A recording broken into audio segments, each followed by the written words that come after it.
You stand on the shore of the ocean watching the tide come in. You sense the call of the sea beckoning to take you in further. You step forward little by little, not knowing what to expect, but expecting more. You keep going as the ocean pulls you to enter in to deeper waters.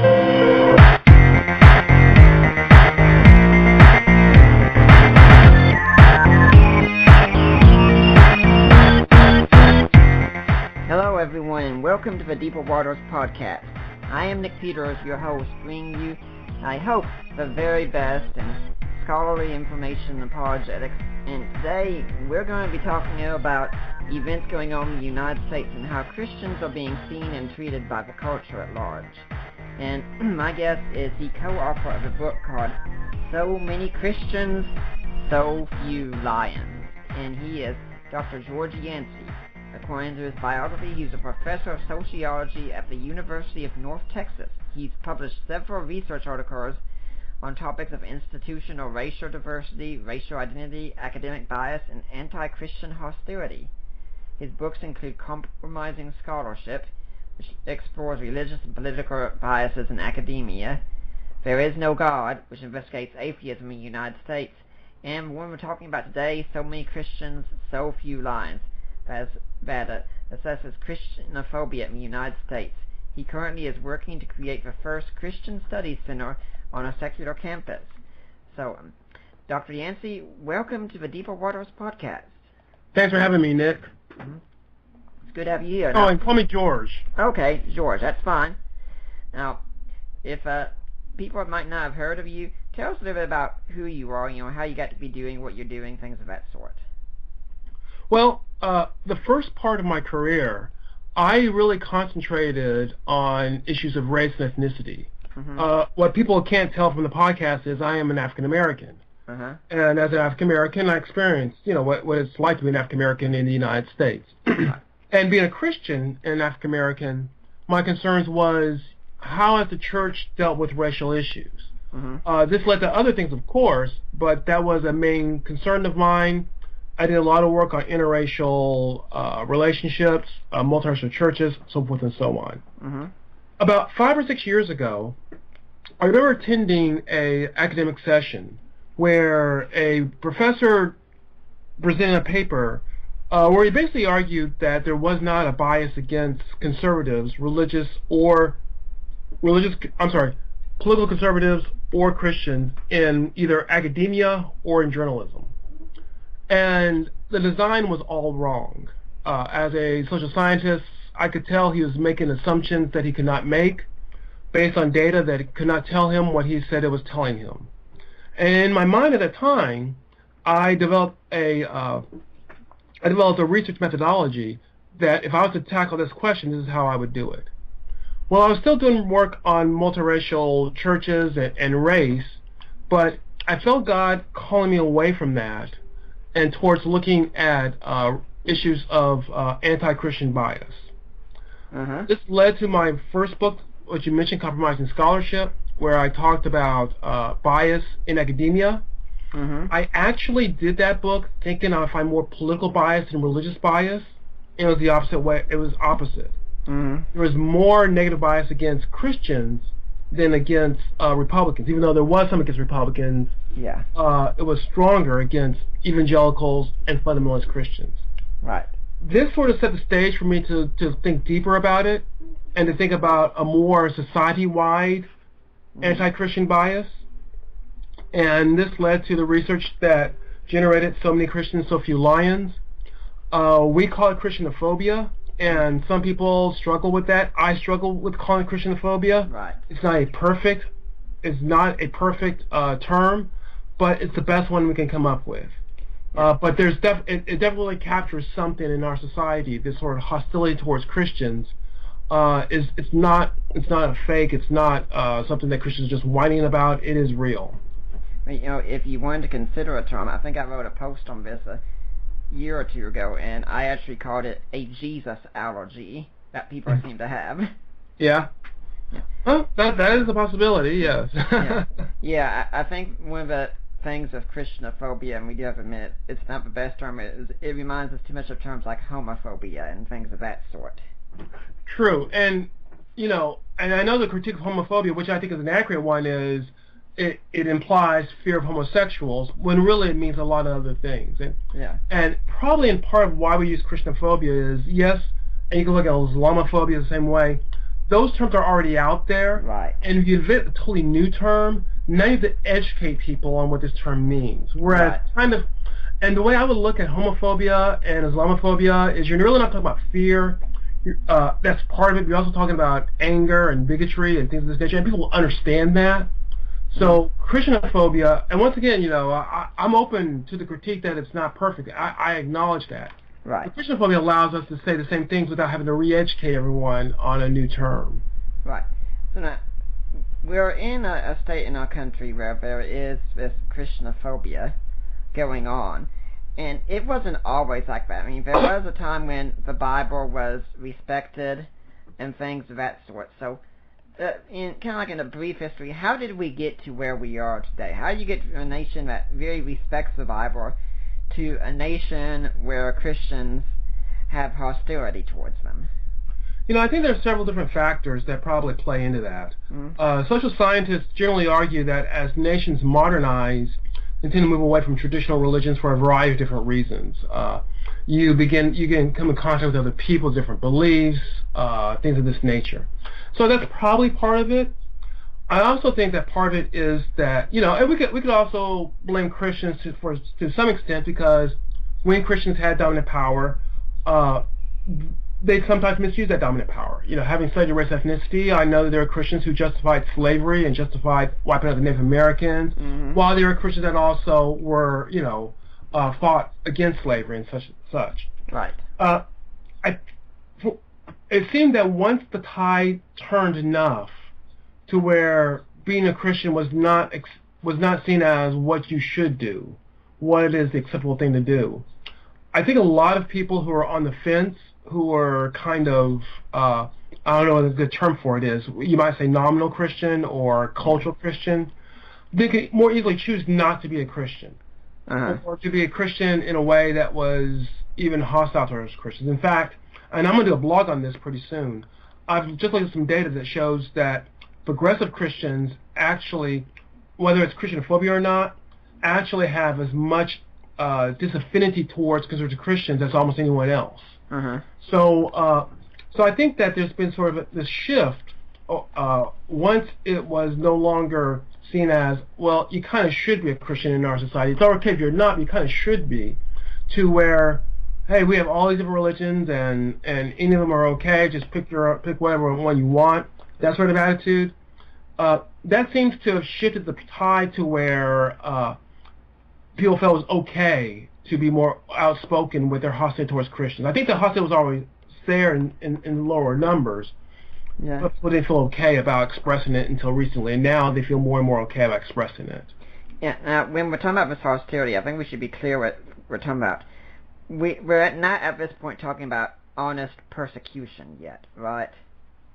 Not in the United States. My argument is that United States Christians are not being persecuted. Right. And in fact, I would argue that when Christians in the United States talk about Christians, talking about Christians in the United States as being persecuted, they make a mistake. And in fact, I think we lower the sacrifices of Christians who really are being persecuted all over the world. I totally agree with that, yes. Yeah. Now, this title also you got from the book, it comes because you actually sent out some questionnaires, and there were 7 respondents who made remarks about lions. Yeah, and of course 7's not that many out of the few thousand that we got back, but still, it's enough that catches your attention. And that kind of got me thinking, why are people talking about lions? And I did an internet search, and you can actually buy a bumper sticker that says "So many Christians, so few lions," which floors me. You can buy T-shirts that say "So many Christians, so few lions." I just don't know groups that you can buy a T-shirt talking about how fun it is to torture someone. So many Jews, so few Evans, things of that nature. You just could not buy a T-shirt like that in the United States. But you can, and if anyone doubts me, just go ahead and go online and do a Google search and do shopping, and you'll find it. Mm-hmm. Yeah, in fact, I just was doing a search on Amazon. I found a magnet you could put on your refrigerator or something that says the exact same thing. Yeah. Now, let's talk about this survey here you did. You said you got back 7 responses. Some people could be wondering, what is this survey? Tell us how you did it, and, just especially for those of us who don't understand how these kinds of things work. Sure. The survey is part of what we call our qualitative portion of our sampling. Mm-hmm. What we did was, and we're actually studying something else. We're studying cultural progressive activists, and the responses then made me think more about Christianophobia. So we contacted several organizations that, as part of their mission, was to oppose the religious right. And we asked them if they would send the survey out to their members, and some of them agreed. And in the survey, we had open-ended questions. Open-ended questions such as, what do you, I'm trying to remember off the top of my head, but I believe, what do you like about the Christian right? What do you not like? How you define the Christian right? And in those answers, of course, some of the respondents talk about Christianity and Christians and things of this nature. And so from those open-ended questions, you get all this data that you go through, and we coded the data, and we did inter-reliability checks so we could run some analysis of the data. And that's where we found the themes that made up for this book as far as our qualitative portion. And so when I talk about the survey, when I talk about the qualitative portion, that's what I'm talking about. Mm-hmm. Now, for some who are wondering that, now this was all peer-reviewed, also, I'm guessing, right? It is an academic book, yeah. It went through peer review. Mm-hmm. And you sent out to all these atheistic organizations, and people could respond as they saw fit. And how many responses did you get? Well, first off, let me just correct. They weren't all atheist organizations. Okay. Some of them, in fact, we actually had a very small percent of our sample that were Christians. Uh-huh. So yeah. As far as the open-ended questions, we got close to 4,000. I can look up the exact number if that's important, but we got close to 4,000 respondents. Now, when you talked about the Christian right, I mean, was this something seen as synonymous with Christians, or was the Christian right a subsection of a survey? Well, the survey actually was about the Christian right. So, and that's how we got, the book on Christian progressive activists. Mm-hmm. Cultural progressive activists. Mm-hmm. But when people, well, first off, one interesting finding is that a lot of our respondents, when they think Christian, they automatically think Republican. Right. And so they conflate the Christian right with Christians. Others did talk about Christianity. I mean, they were very explicit. They weren't talking about the Christian right. They're talking about Christians do this and Christians do that. Uh-huh. And so part of it was, as we went through it, it was clear they were talking about Republicans and they were really getting into Christians or anything of that nature. Then that wasn't a comment that we were really interested in. Mm-hmm.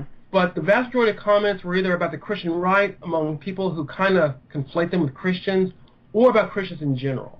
Mm-hmm.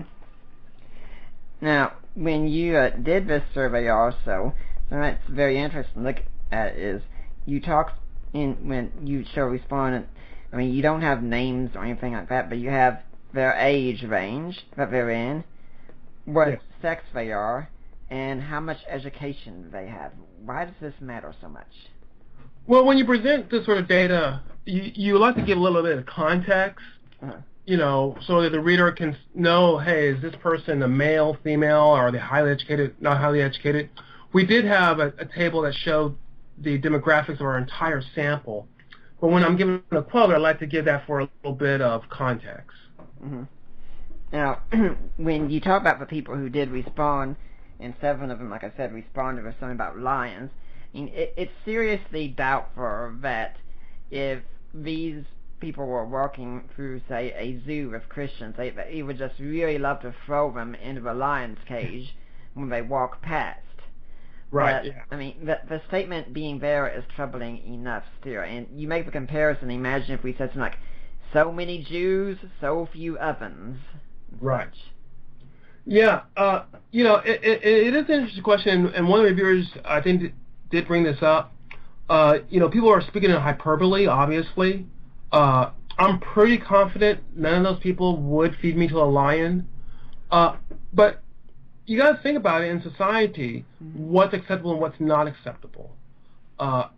When people answer questions and it's anonymous and they know that the person doesn't know who they are they more honest or less honest? I tend to think even though they're not going to actually throw people to the lions, this shows a level of vitriol that some of these individuals have.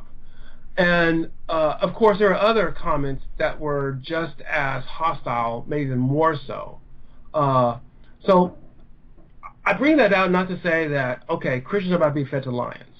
That's not our argument whatsoever. But our argument is that this hatred is a real hatred. It's not well, I disagree with them, they irritate me. To use that sort of terminology on a group shows a real level of hatred that is, from the gut almost. And so that's why we included that in some of the other statements that were quite hateful. Do you think it's possible if the internet could be contributing to this? Because on the internet, you can be totally anonymous, and you can always find someone who agrees with you. So these people who have these kinds of hostilities towards Christians, they can all gather together very easily and say whatever they want. And we all know, we've all seen nasty things on the internet. Well, yeah, I think the internet contributes. I think this will develop even without the internet. I think the internet, just in general, when we talk about deviant groups, has been a boon for them because they can organize and get together. And I'll give you a really good example that's off this topic. Polygamists can organize in ways now that they couldn't before because of the internet. Because if you actually was engaging in polygamy, that's against the law, and you don't go around telling people. But now you can find people who agree with you on the internet. And so I do think it intensifies it, but I don't think that this is what creates it. I think that this sentiment has been there, right. And these people can find ways to get together. Yeah. Now you go through and you talk about these people who have this anti-Christian animosity. Is there any common trend or any set of common trends you've noticed about these people?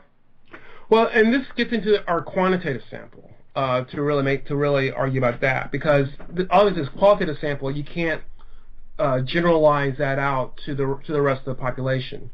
So what we did was we used a well-known national sample, and they asked a series of questions on how warm or cold you feel towards different groups. And it's called thermometer questions because the range is from 0 to 100. And there was a wide variety of groups. Well, we took all the religious groups and the racial groups, because oftentimes when people talk about animosity, they're talking about racial animosity. And what we did for each individual is that we averaged their ratings together from about 5 or 6, I think 5 religious groups and 4 racial groups, maybe 6.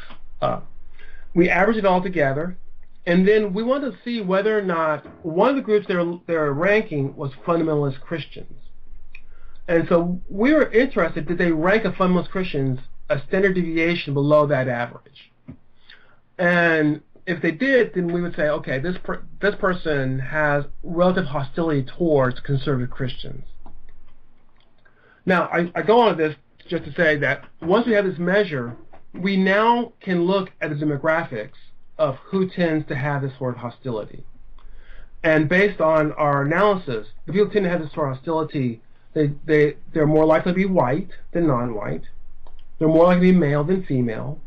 They're more likely to be wealthy than poor. They're more likely to be educated than uneducated. Social scientists use characteristics like this to denote certain groups as majority group and minority group. Majority group have disproportionate power in society. And you'll notice that people with Christianophobia, or at least at this point have this animosity, tend to be in positions of power, relatively speaking.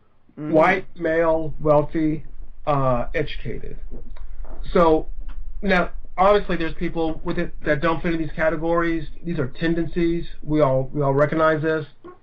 But the tendency does seem to be that people who have animosity towards Christians have more social power than other individuals. Now, I compare this. I think in the book we compare this to people who have animosity towards atheists. And to be fair, there are more people with animosity towards atheists than towards Christians, conservative Christians in the United States. However, the people who have animosity towards atheists don't tend to be white. If I remember correctly, they're uneducated. They're not wealthy. So you have more people who have animosity towards atheists, but they don't have as much per capita power as those who have animosity towards Christians. Now, okay, go on. Go ahead. Well, one thing I was wondering in all this is you've used the terms fundamentalist Christians and conservative Christians, and I'm wondering if those are meaning the same thing or what exactly you mean by them. Right, and that's one of the difficulties of using it. I, as a social scientist, have a definition of what a conservative Christian is, a conservative Protestant. If I put that on a survey, or a lot of people don't know what that means. So what I used was, and by the way, I didn't design this other survey anyways, but I used the term fundamentalist Christians because, in my mind, most people, and there's some data that backs this up.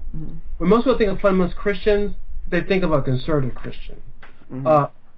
I recently did some research on academics, and the way academics define fundamentalist Christians tend to be people who see the Bible as the inherent Word of God. So they're not thinking of the Westboro Baptist people. They're not thinking of people who are running around with snakes and things of this nature. They're thinking of pre-conservative Christians. And so I think that when people are looking at fundamentalist Christians, they are thinking about conservative Christians, although not every single person probably does. Now, when you were talking about hostility towards Christians and hostility towards atheists, I mean, the point that you're making is that, yes, there are a lot more people with hostility towards atheists, but the thing is, the people who have hostility towards Christians are ones in power, and they can actually do something with their hostility. Right, they can do different things. I'm not going to downplay the fact that hostility towards atheists doesn't cost atheists something. Right. But, people with power, and while it's less than atheists, it's not insignificant. I think about 32% of our sample had hostility towards conservative Christians compared to about 46% of our sample towards atheists. So it's not insignificant, the numbers, and they're very powerful. And so when it comes to, say, court rulings or laws or things of this nature, chances are that the person who's made that decision, there's a better chance that they have hostility towards Christians than towards atheists. Now, I have to ask, when you're sending out all this material and going through and such, what steps are taken to avoid bias? Well, I try to design my research to where the null hypothesis can be true more easily. Badly designed research that I've seen is designed in such a way to where you're going to find what the person wants. For example, some ethnographies I have real problems with because basically they go in, they expect to find, say, racial prejudice or sexuality prejudice or gender bias, and of course if you look for that, that's what you're going to do. So thinking about my quantitative research, it is very possible that I analyze the data and I find that there's hardly any bias against fundamentalist Christians because very many people don't rank them below their average. Right. So my null hypothesis could definitely be true. Should I use null hypothesis? Should I explain what that is? Yeah, that'd be good. Yeah. A null hypothesis is the chances that what you find is untrue. So if I'm predicting that there's going to be a significant percentage of people that have hostility towards Christians, the null hypothesis is that there's not a lot of people with hostility towards Christians. And there were groups that we measured. Here's a classical example. We measured, we had racial groups in there as well, and you could measure to see, I don't think I reported this in the book, but you can measure to see whether there's a lot of people that had anti-black hostility towards these. And I believe the number of that was like 4 to 5%, maybe 6%.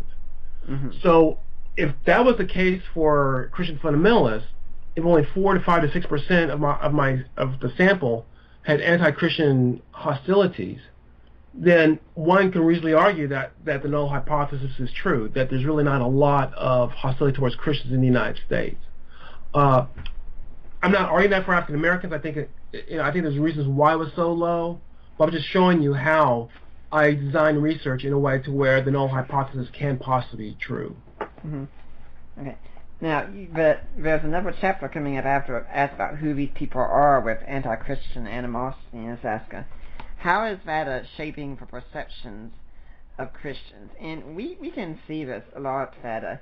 For instance, in many television shows and movies, Christians aren't always treated in the highest esteem. There are some rare exceptions on some shows and movies, but for the most part, Christians are perceived as ignorant, people of faith, and such, in a very negative sense. I'm remembering, this was at our church. Unfortunately, I wasn't there when it happened, but there was an atheist group that came by, and they left this little thing that said, "With faith, you can believe anything." And you think, oh, if only I had got to meet these people. But yeah. I mean, is this the kind of thing you're talking about? I mean, is this about how we're seen in the culture? Yeah, the image that people with Christianophobia have of Christians, I mean, there's definitely a distinctive image. Mm-hmm. First, either the Christians are followers who are very stupid, who are very naive, they were indoctrinated when they were a kid and they don't know any better, or they're leaders who are manipulative, who are cunning, who are greedy, who are hypocrites. They argue that Christians are trying to set up a theocracy. Oh yes. That they're trying to take us back to the Dark Ages. That they're intolerant, racist, sexist, homophobic. That they want to shove the Bible down everyone's throat. Rude. Mm-hmm. It's hard to think of a negative adjective that I did not come across when I was reading the answers of my respondents, but some more than others. The hypocrite, the intolerant, the bigoted, that came across quite often. The American Taliban, I know some of my respondents use that, so that Christianity is the United States, what ISIS is to the Middle East, things of this nature. They didn't say ISIS because they weren't big at the time, but you get that sense that's the way that they perceive Christians. And I think that's how they honestly perceive Christians. To be honest, I don't think they're just exaggerating. Right. I think that this is their image they have. Yeah. I've seen this going on. I mean, when you read the New Atheist literature, for instance, it's seen as Christians are people who believe anything without evidence, and that's what faith supposedly is. And yes, I've been accused of wanting to be someone who wants to start a theocracy in America, and ironically, I consider it going on usually a form of what I call atheistic presuppositionalism, where a lot of atheists just seem to have this attitude: I'm an atheist.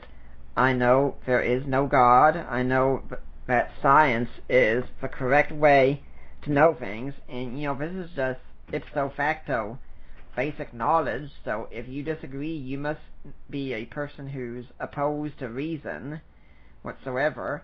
And so, I mean, if you're just disagreeing with me, that shows you're just not a rational thinker. Yeah, in my research on atheists, I came across that, and we talked about a quality known as particularism, which means that you think that your way is the only way. And atheists, and I know a lot of them would disagree with this, but they are very particularistic. They think if you disagree with them, you're not rational. Right. Their way, atheism, is the only way. Not all atheists, obviously, right, but a high percentage of them do. Yeah. In fact, I'm actually reading a book right now called An Atheist Defends Religion, and the author pretty much takes the kind of stance you were just, where he argues against that stance, I should say, saying that, yeah, we need religion and we need to stop having these kinds of attitudes because we're actually making situations far worse for everyone involved. Now, you're talking about how so many atheists are particularists, and one other group that can go along with this are the people who I prefer to call as the tolerance crowd. Because I usually like to talk about them and say, you'd think if this gospel of tolerance was so good, they'd actually be practicing it. Because the people I know who are the most intolerant, and I mean in the classical sense, are the ones that are proclaiming tolerance the loudest. Yeah. Yeah, I mean, this has nothing to do with my research, but my personal life, when anyone ever says that they really hate intolerance, my experience is usually that person winds up being very intolerant themselves. Right. And that's just been my personal experience. I would love to research that out one of these days to see if people who highly value tolerance actually are quite intolerant when you give them the right groups to be intolerant towards. But I've done a little bit of research on that debunks right-wing authoritarianism by showing that the qualities of authoritarianism can be found in progressives by switching out the groups. But I've not really chased down that rabbit hole completely. It's kind of ironic that these groups that decry the fundamentalism that they see in Christians, which they see as a my way or a highway, not going to bend, not going to change my mind, can't be persuaded by contrary evidence and things of that sort. Many of these groups that condemn that often have the exact same attitude themselves on their own belief systems. Yeah, I know that you run into and debate with atheists all the time, and I don't do as much because it's not my thing. Although I'm very comfortable with my apologetical knowledge, and every now and then I do.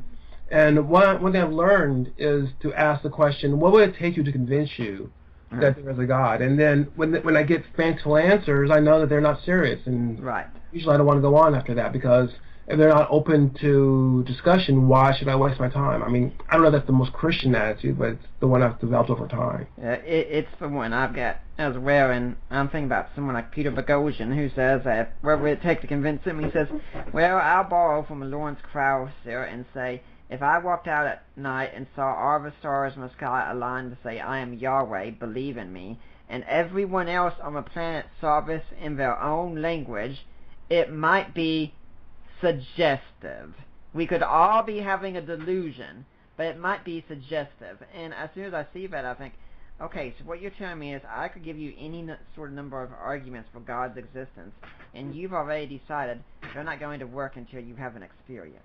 Yeah, I had a similar experience to someone else recently who suggested if God came down and explained to him exactly why he's not revealed to him before and all the things that's happened, then he'll believe. And of course, I realized at that time that even if that happened, he would wake up the next morning and say, oh, that must have been a dream. So what was the purpose of having a discussion from that point on? Yeah.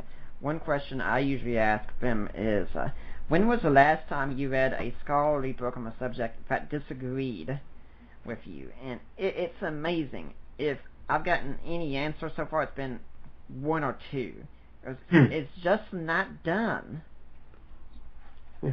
Do you find that Christian apologetics do that quite often? Is read books and articles that they disagree with them? I find they do it much more often. I find many of the apologists that I hang around with and such, that we know the arguments of our opponents because we've read them, and we know them better than they do. I mean, I still remember being on Peter Boghossian's page again before he banned me and some of my friends, and he put up a post about reading Bart Ehrman's misquoting Jesus, and he said, yeah, the apologists here, they're not going to go near this one. And we jumped all over that one. I mean, it was payday for us because, as we say, most of us here have already read it. Here's our response. I mean, I was able to say, I've already read the book. Here's a review I wrote of it, okay? Do you know the work of Jonathan Haidt?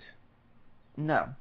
He does some interesting stuff on morality, and this is sort of applies to what we've just been talking about. He found that conservatives and progressives have different bases for morality. But what's really interesting is when he asked conservatives to describe how progressives understand certain issues, they could do that. But the reverse was not true. Progressives could not, when they had to answer questions as a conservative, they simply could not do that. And I wonder, and of course that's overgeneralizing, but atheists do tend to be progressive, and I wonder if that carries over into their inability to truly understand where people of faith come from. And whereas, obviously, Nick, that there's there is an anti-intellectual strain within Christianity. Absolutely. So so I'm definitely not talking about all Christians, but right. I find that Christians who are Christians and are intellectual do tend to know multiple sides of arguments, and it makes us a little bit more careful in our arguments than what we run across against at least certain atheists. Yeah, we want to make sure clear. There are certainly many atheists out there who do read both sides of the argument and do honestly know how to debate the argument well. And yes, there are unfortunately too many Christians out there who will never pick up a book on scholarship whatsoever and who are very anti-intellectual. And sadly, it seems a lot of them are teaching at seminaries and Bible colleges a lot of times. So this isn't, when we're making statements like this on the data you're presenting, this isn't something like across the board, this is what all atheists are like, this is what all Christians are like, etc. Yeah, I always have to be careful of that especially when I'm doing social sciences, because, like I said, when I was talking about who tends to be Christianophobic, I'm telling you white males, educated and wealthy, then you can't go to a white male, educated, wealthy person and say, hey, you're Christianophobic, because it doesn't work that way.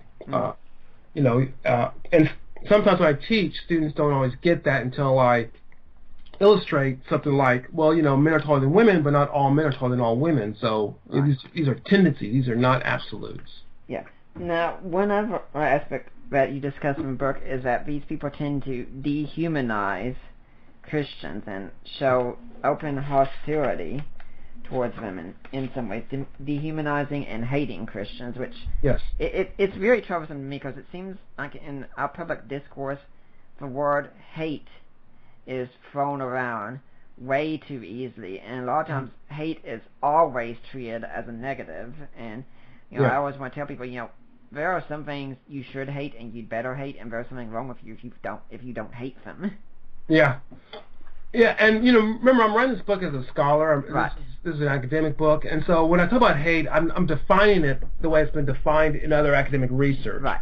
And then using the comments of some of my respondents to show that that what we call hate really doesn't exist. So I'm not using it in a sort of political sense, hate speech or anything like that. Right.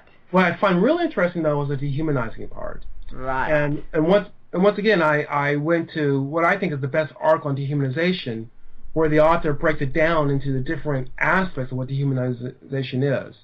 And without going all into it, there's one particular type of dehumanization where he breaks it down, and I find examples of that all throughout the comments of my respondents. And so I do think that we can reasonably talk about that there's a group that's fairly powerful, because they're wealthy and all other things I've talked about, and they actually have a dehumanizing attitude towards conservative Christians, that they see them as less than.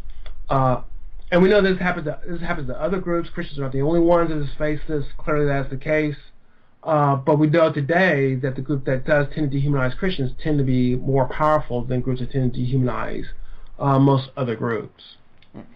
Now, unfortunately, I have to admit that too often Christians have done things that have made them fit into a lot of the categories that they're put in. I mean, one such you talk about is the coarseness that people are seen as Christians, that we're seen as rude and offensive.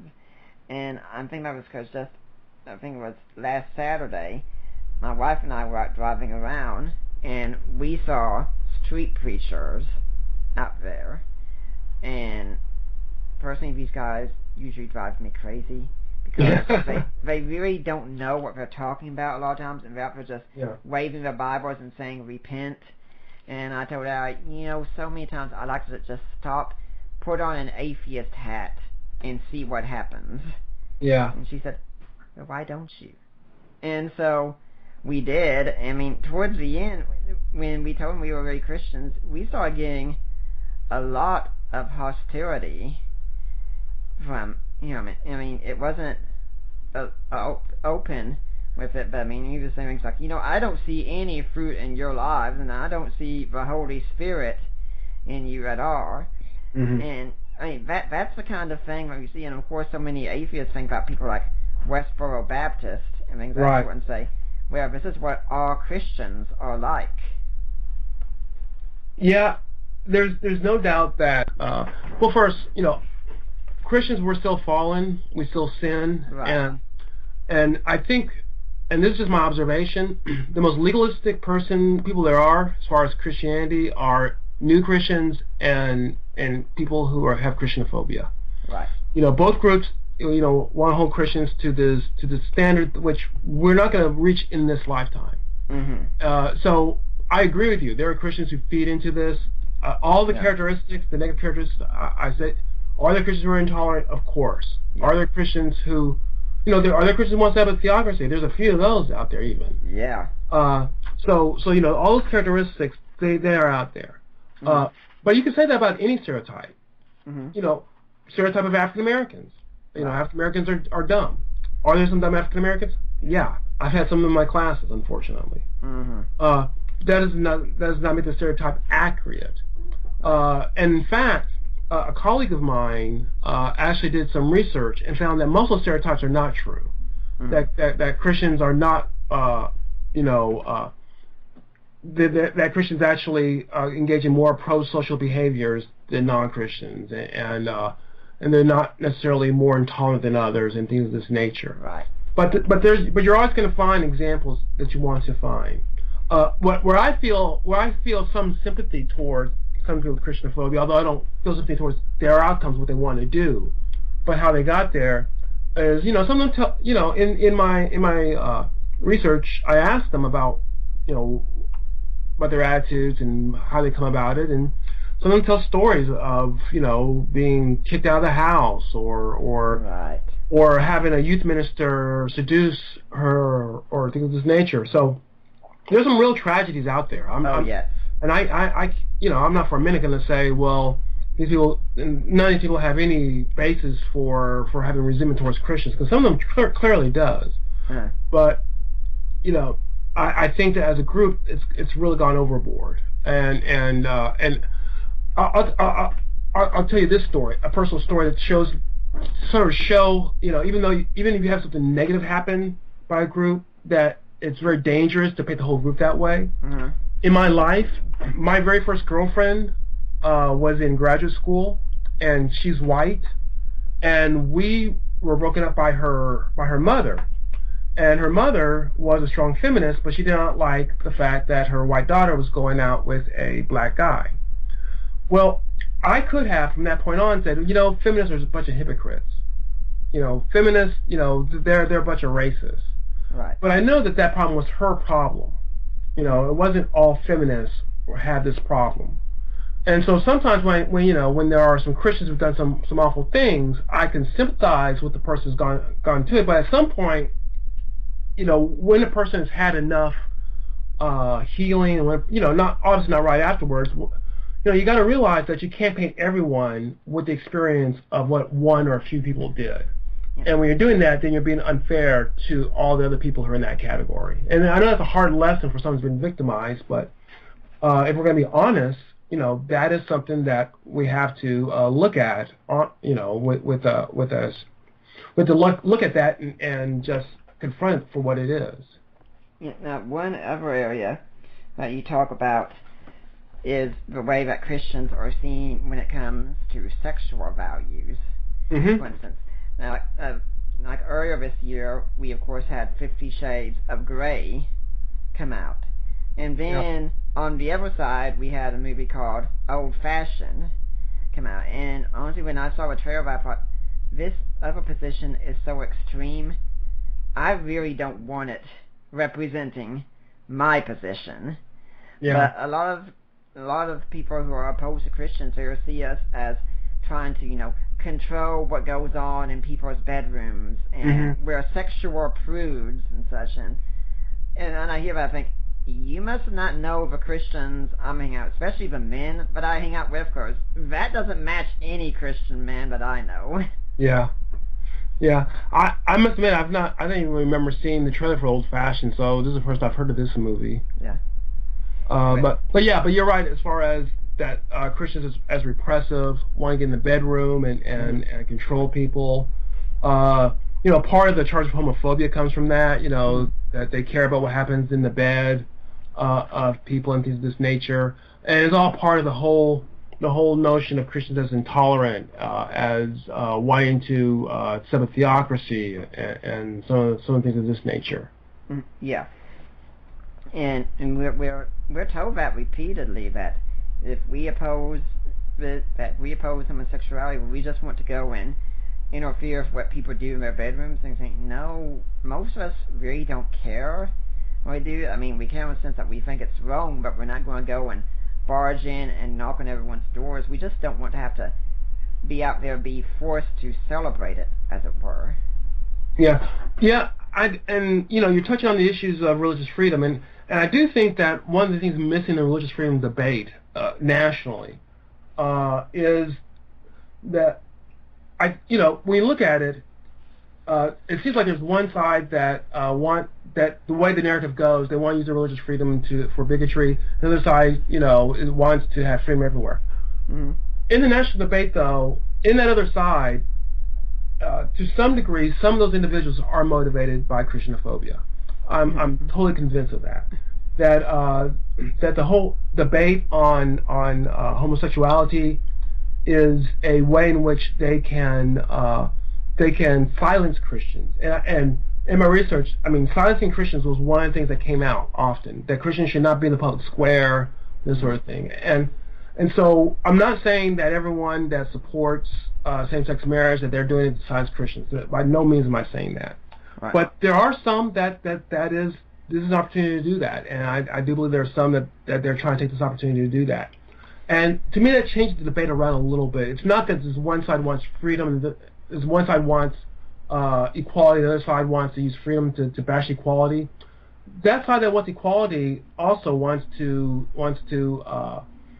contain, I hesitate to say oppress, but at least contain and marginalize groups that they don't like. And so, to say that one side's virtuous and the other side has these evil motivations, well, you can find evil motivations in both sides of this debate if we're really honest about it. Now, something else that's brought out about the attitudes towards Christians, and we can find this in a number of the new atheists. Sam Harris has said if you gave him a magic wand and he could remove either all religion or all rape from the world, he would choose religion. Christopher Hitchens wrote the book God Is Not Great, How Religion Poisons Everything. Mm-hmm. Richard Dawkins has that documentary about the root of all evil and religion being the problem. Right. There. And I think Bill Maher even has this in his Religious film, with this idea that Christians, not just Muslims, who we can often see exoterrorism from, but Christians are some of the most dangerous people on the planet. They want to drive us to an early apocalypse, and they will destroy our society if they're left unchecked. Yeah, that's part of that theme of bringing us back to the Dark Ages and things of that nature. And I don't do this in this book, but I've actually thought about taking on one of the components of this, which is that religion is a source of war. And I may write an article, maybe for an apologetics journal of some sort, about how, if you really want to look at source of war, you have to look at Marxism as a source of many of our larger wars. And Marxism, if you understand Marx was driven by his atheism to a certain extent. He argued that the critique of religion was over with, therefore you have to move on to this new society. This new society is communism.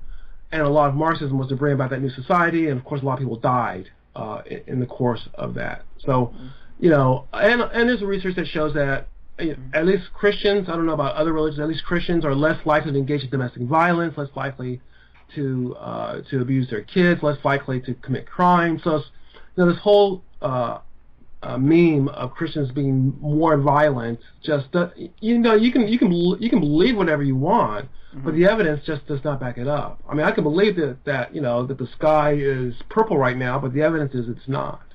Yeah, for anyone interested, we did interview Matthew Flanagan just a couple of weeks ago, and we did talk about this some towards the end with religious violence, talking about through crusades and things like that. And I like to just give people a list of wars in history and say, okay, what religion was the cause of this? Because usually you'll find it's not religion so much as politics, which is often using religion as an excuse to bring about what they want.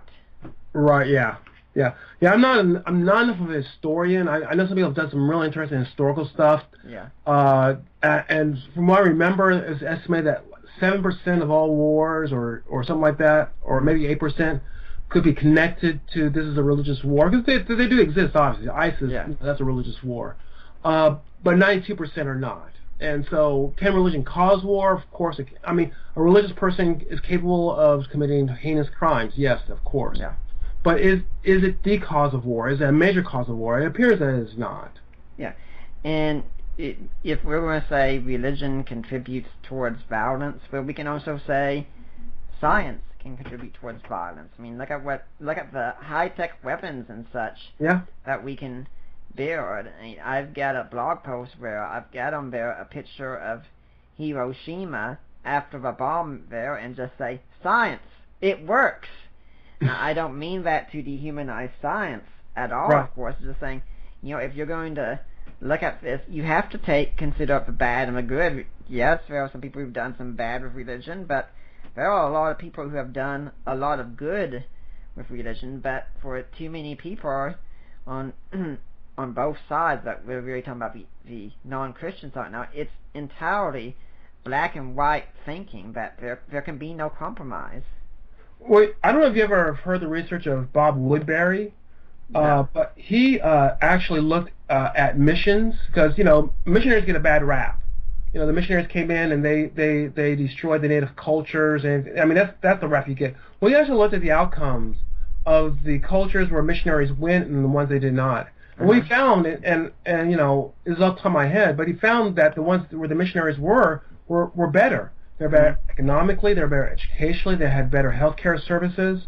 And so what he documents, and looking at a lot of missionaries across the world in different continents, and very sound research published in the highest ranked I think political science journal, what he finds is that the missionaries, the effect of the missionaries, regardless of what they actually did, regardless of whether they were rude or oppressive, the long-term effect was positive, undoubtedly so. And so, have Christians done awful things? Of course. There's no reasonable person will deny that. But we tend to only get one side of that story, as you said. And if we're going to talk about how missionaries have screwed up sometimes, then we also need to talk about the overall effect of missionaries, which Woodbury shows to be positive. Yeah, Sam Harris, in fact, even when he talks about some of these atheistic groups that have done great evil, he says, these people came to atheism with a religious mindset. So really, this can still be blamed on religion. Yeah. Really? Harris' argument's very, very weak. Wasn't Harris the one who says, or maybe it was Dawkins, Harris the one who says Stalin was actually religious because he was an altar boy or something like that. I mean, Stalin of all people. Hitler wasn't religious either, but at least you can make a halfway decent argument that there may have been some religion in his regime, but Stalin, a totally atheistic regime, and you're going to blame religion on that? I mean, it's hard to take Harris seriously after reading that. Well, Stalin was more of an altar boy. He had gone to seminary, but he just developed this hatred towards God somehow. And no, I don't know the story behind that entirely, but that is a way that Christians are seen. Another way we should touch on quick that Christians are seen, we've discussed this a little bit, is that Christians are automatically irrational. There was, I don't remember if you discussed it in a book or not, there was a newspaper several years ago that came out with an article, and they said that Christians are people who tend to be uneducated and easily led. And they had hundreds of PhD Christians writing in with their credentials immediately. Well, that's interesting that you bring that up, because that person was really exhibiting the characteristics, the stereotypes that people with Christianophobia have. Easily led. I mean, that came across so often in my respondents. Dumb, not be able to critically think. Uneducated. That's one I didn't mention, that Christians, that they're ignorant, that they don't have very much education. I mean, whoever wrote that, I would bet dollars of donuts that this person would score high on a Christianophobia scale if I developed one. it's again so very ironic because these same people, I mean, I was talking to my father-in-law about this just yesterday, and he said, a lot of atheists were mock Christians who get into the intelligent design movement, and I'm not defending intelligent design here, I'm just giving an example from him.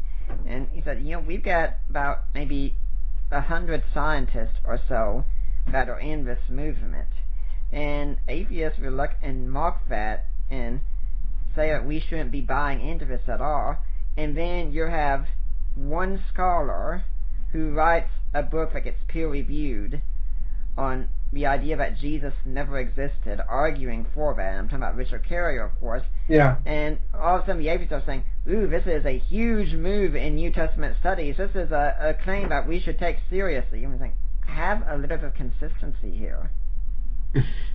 Yeah, this is not my area of expertise, but I have been following the Carrier situation kind of amusingly, as far as the whole Jesus myth thing. Yeah. I've just about come to the conclusion that Jesus mythers are on the same parallel with 9/11 truthers and birthers.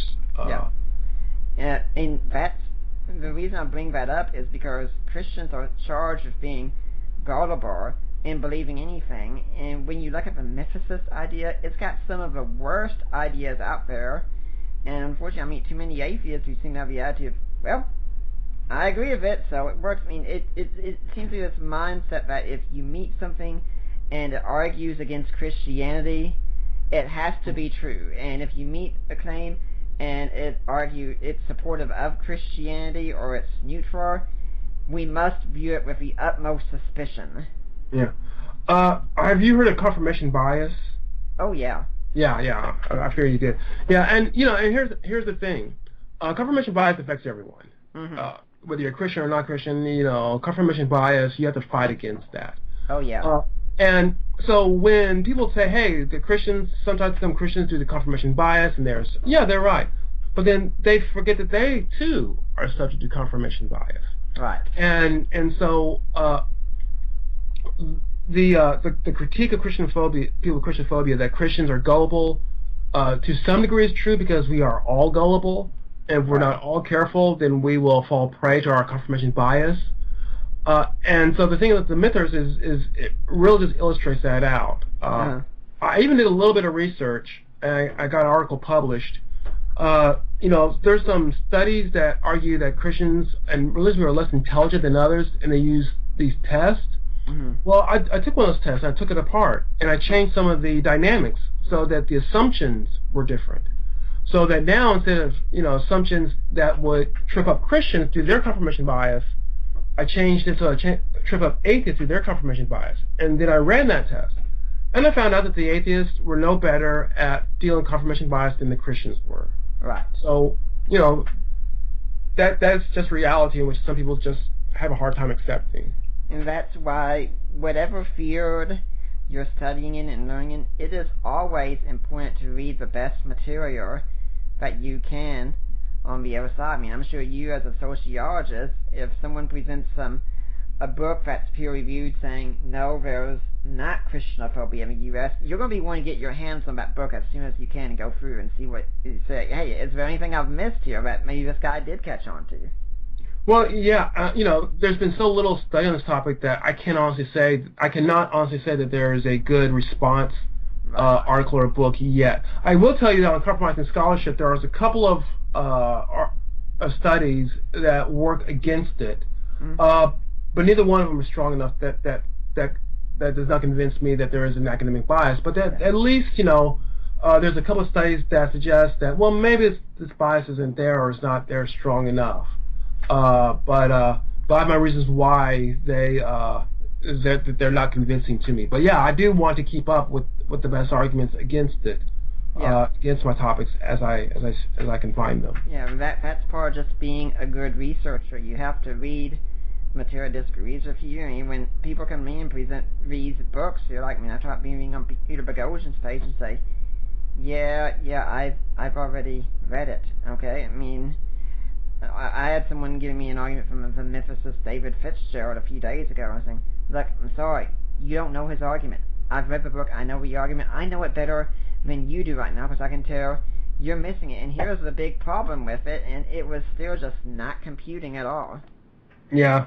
Well, I mean, I guess you have to decide at certain points with certain individuals that discussion is no longer feasible. Yeah. I run a blog, and I engage with my people who comment on it, but I get to a point to where it's just reduced down to either name calling or basically they simply we're at loggerheads, and so just have to just call it a day.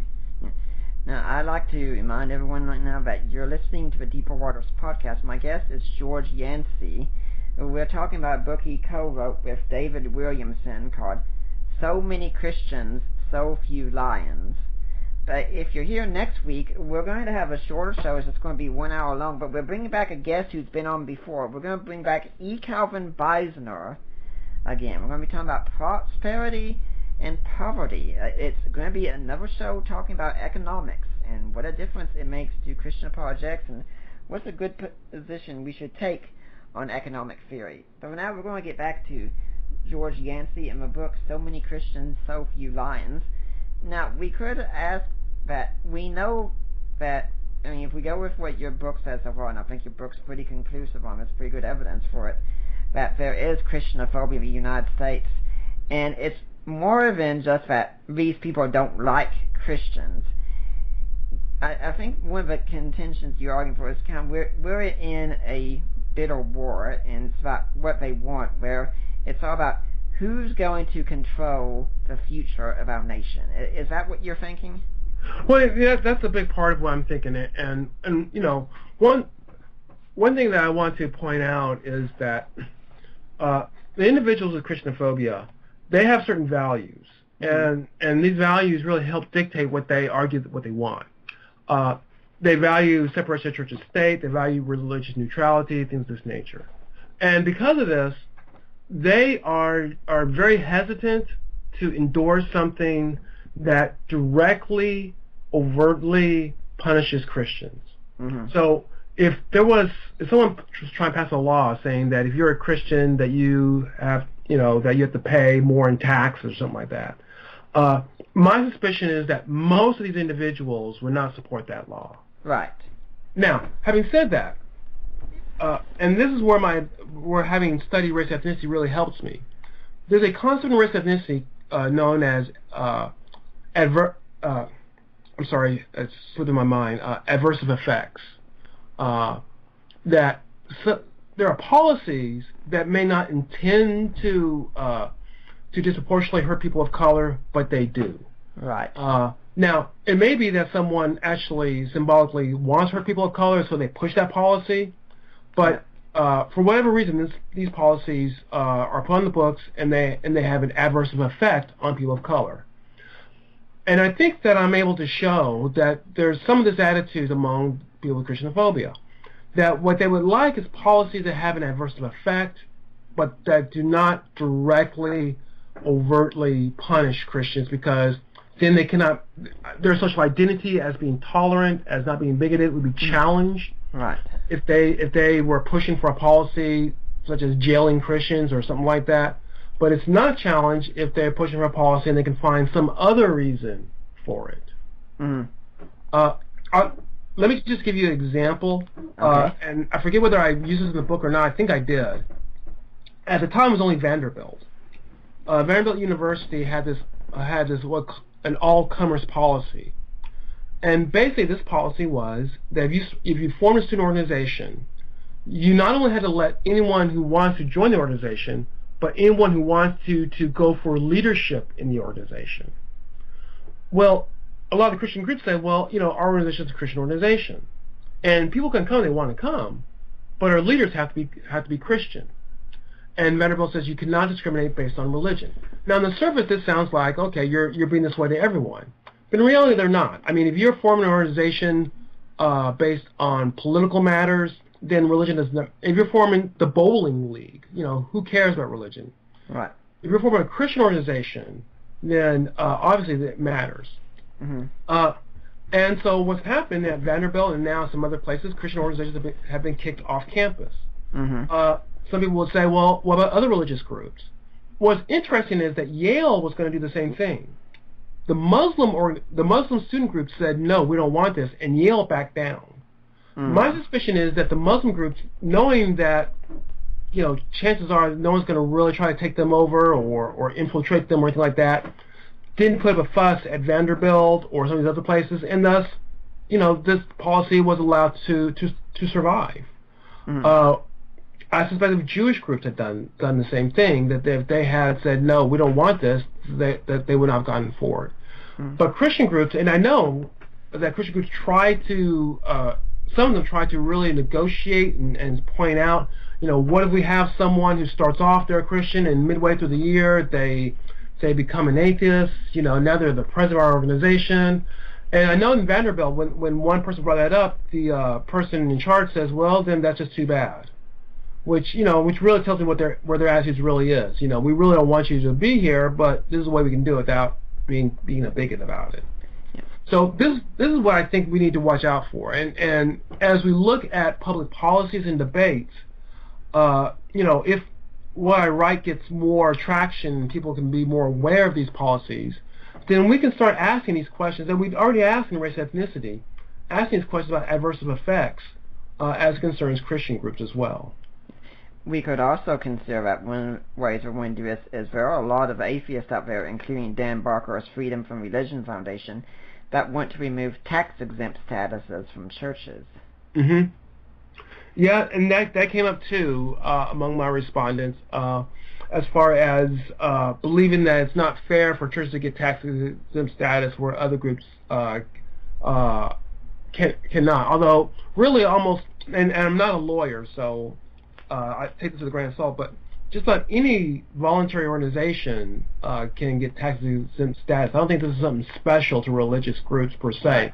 I might be wrong on this, but that was a theme that came up quite a bit. Yeah, I mean, if the Secular Student Alliance, I can't tell you if they do or not, but if they got tax-exempt status, I'm not going to complain. They're not a for-profit organization. And if you want to say, let's have us be across the board for any organization for any belief system, I'm going to say, sure, go ahead. It's not going to bother me. I'm a Christian. I'm not a Muslim. I'm not a Mormon. I'm not a Jew. But those groups get tax exempt as well, and should. I mean, I don't believe that only Christian groups should get tax exempt. And so, it may be that attitude went more towards an anti-religious type of perspective than anti-Christian, but it is interesting that they brought this up in light of talking about Christian or Christian right, that this sort of tax-exempt issue came up. And once again, if we are to take tax-exempt status away from most organizations, then I think we, as a society, we have to rethink about other voluntary organizations, which I don't think there's any danger of this happening in the foreseeable future.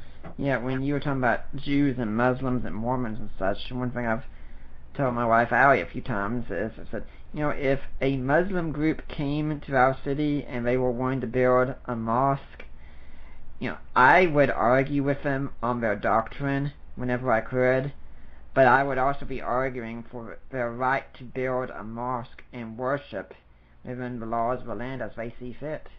Yeah. That's what makes our country so great. Yeah, and it's kind of ironic because a place like Vanderbilt was actually arguing, well, this is going to create more diversity on campus. But really, when you limit groups and what they can have for their leaders, you're creating less diversity on campus. Right. And so some of these groups that are saying, well, we want more diversity, I guess you have to be a little bit cynical, but I think they want more diversity as long as it doesn't include conservative Christians.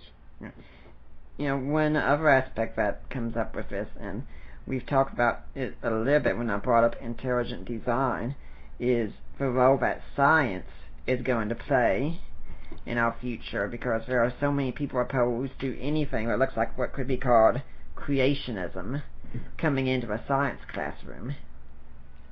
Yeah, and evolution came up quite a bit among my respondents. A lot of them talk about how Christians they want to push evolution out of schools and creationism, and it's all part of a larger theme of anti-science and the connection of science and reason. That was a very very common theme, that this fear that Christians came back to the Dark Ages where we're not doing science any longer and things of this nature.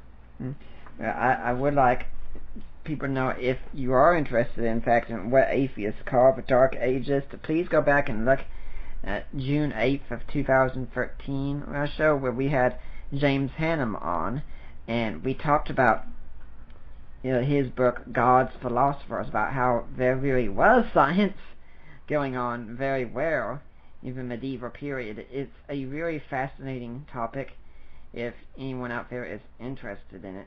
And I've made it a point in my projects, I don't really debate science that much when it comes to questions like evolution and things of that sort. I really don't care about it. I've heard people say, well, if you want the Christian viewpoint taught in the classroom, how about the Hindu viewpoint? How about the Muslim viewpoint? I said, go ahead. I mean, if you got a student in the classroom who's, say, a Hindu, and he really thinks the Hindu version of creation is true, let him come forward and share his view. I don't have any problem with that whatsoever. Yeah, I personally, on the whole evolution thing, it's not that big of a deal to me as a Christian. I think the origin of life is a much more interesting question than evolution per se. But and that's where scientists are really stumped as to how life came from non-life. But evolution itself, there's evidence for it, fine. There's evidence against it, fine. It's not an issue that I really pay that much attention to. Now, you actually did meet some people, though, who said they wanted to change the law and change it in a way where it would be very easy to punish Christians. There was a few, and I did include a few in the book because I wanted their voice represented. To be honest, the vast majority of my respondents shied away from that sort of overt law changing. Yeah. Now, a lot of this centers around the idea of separation of church and state, right? Yeah, the argument that, and by the way, this is the argument that's used to try to take Christians out of the public square. Right. That Christians really don't have a right to try to change the government because they're Christians, they're religious, and therefore, you want to keep church-state separated. Now, a lot of these people also were saying that education is the answer, and this really does impact what we've got going on. I think it was John Dewey years ago, who was part of the original Humanist Manifesto and wanted the education system to be one that would be very open to teaching what he wanted, and we've seen a lot of negative aspects going on in the education system, unfortunately, especially when it comes to issues such as homosexuality being taught, and now we're having things such as, if a boy identifies himself as a girl, he can supposedly use the women's restroom and shower, which I'm sitting there thinking, well, there are going to be so many teenage boys out there who are going to be saying they identify as women at this point. This is something that I've been thinking about. I haven't really written on it per se, and whether I do, I don't know. But I'm thinking about how education is being used to be what religion used to be, which is the legitimator of morality in a society. And I think that part of the dogma that we see in education today is that when you have, and of course religious dogmas exist as well, but when you have to justify morality, it's hard to tolerate different opinions. And so on our campuses, and I just blogged about this, on our campuses there are certain things that you're not allowed to challenge, and and not only are you not allowed to challenge, if you do, you're not allowed to be heard. And for example, and I don't want to get into debates about this, I'm just using this as an example. Is there a rape culture on our campus? It's not that I have a problem with people arguing that there is. I mean, maybe they may be correct. My problem is that at least many of them, I won't say all of them, many of them do not want to have an actual debate on whether there is or there is not. As a college professor, I'm disturbed by safe zones and trigger warnings because I don't think there should be safe zones in college classes. I understand that some people, there's been trauma in their lives, and certain topics they may need to tread on a little bit careful for them. and if someone comes to me about something like that, I definitely will try to work with that person. But as a general rule, a safe zone, I mean, if your ideas are good, then they should be challenged and they'll stand. If they're not good, then they should be challenged and they should fall. And college is a place where that should happen. And it's not happening with certain ideas because of things such as safe zones and trigger warnings. Yeah, The Onion, a satirical magazine, had an article a while back, and I even shared on my Facebook with college decides to celebrate one idea.